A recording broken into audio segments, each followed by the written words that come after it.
Often the only thing people in the West associate with Islamic law are stoning and hand chopping. These images permeate popular culture, whether in movies or TV shows. Stoning for adultery, hand chopping for theft, and other corporal and capital punishments called Hudood do feature in Islamic law, but their actual function can only be understood by stepping back and examining how Islam understands law overall.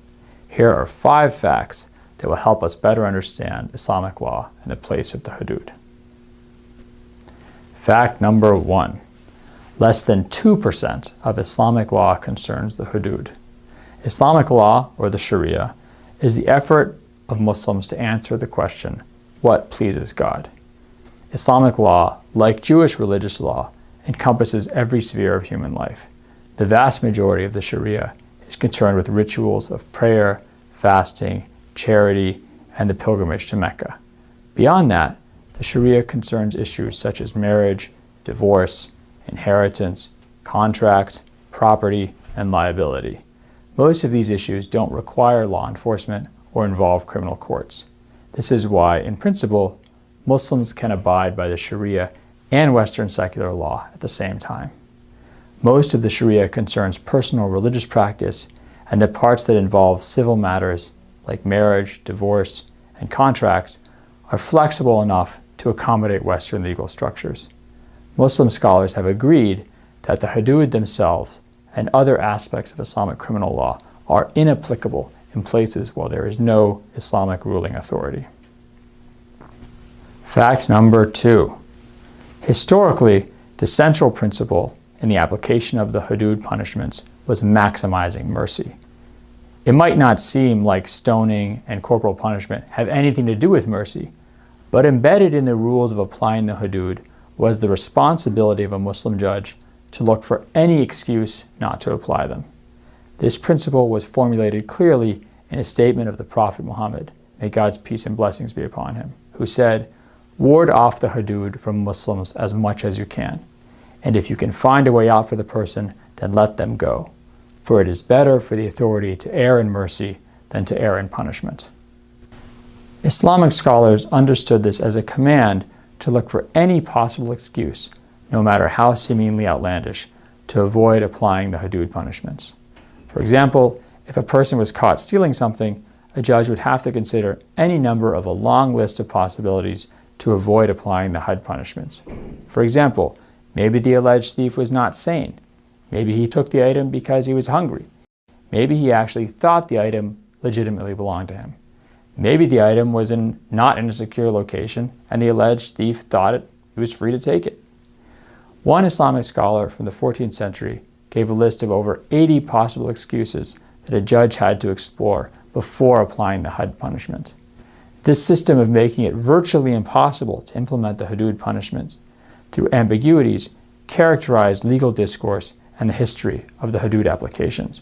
So much so that Professor Rudolf Peters of the University of Amsterdam has observed, it was nearly impossible for a thief or a fornicator to be sentenced unless he wished to do so and confessed.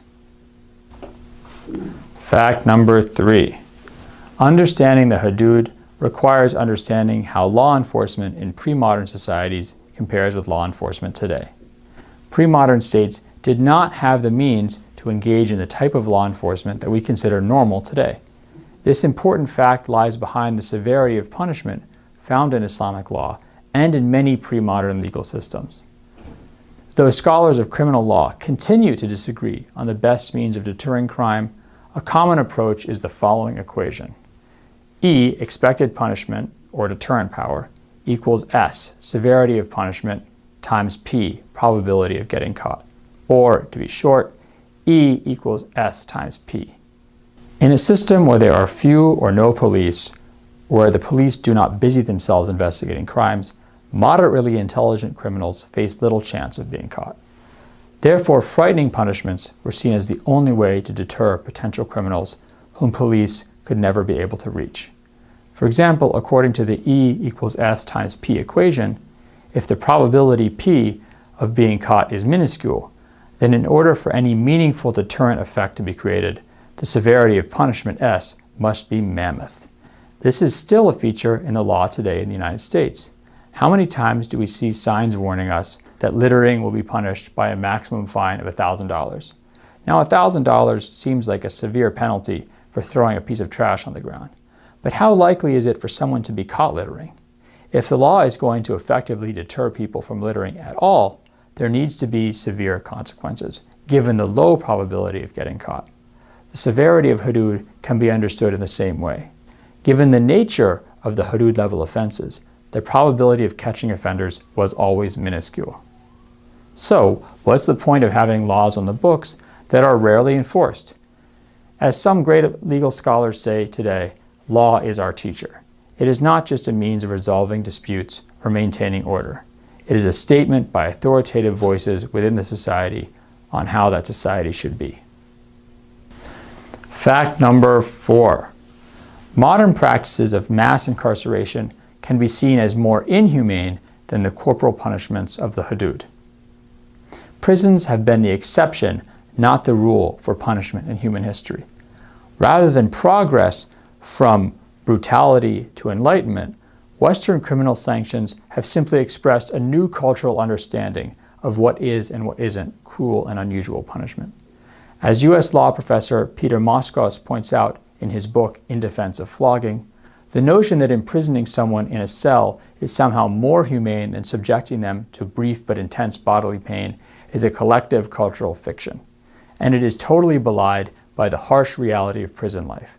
Prisons are cruel and unusual in that they rob inmates of years of their lives, taking them away from their families and ultimately destroying entire communities. And even after being released, ex-cons have little chance of returning to their previous lives. Fact number 5. Even in modern Muslim countries that have Hudood as part of their legal system, the Hudood punishments are rarely applied. And when they are, it is often due to political and not religious reasons. In an 11-year time span between 1981 and 1992, there were 4 executions by stoning in Saudi Arabia and 45 amputations for theft. In a 1-year sample between 1982 and 1983, out of 4,925 convictions for theft, only 2 hands were cut off. In the same time period, out of 659 convictions for Hudood-level sexual crimes, no one was stoned. Many death sentences are the result of political punishments, not the Hudood. It's worth considering that fornication and Hudood-level theft are offenses almost by definition done in private, just as intoxication could be as well. They are done out of the sight of all but God.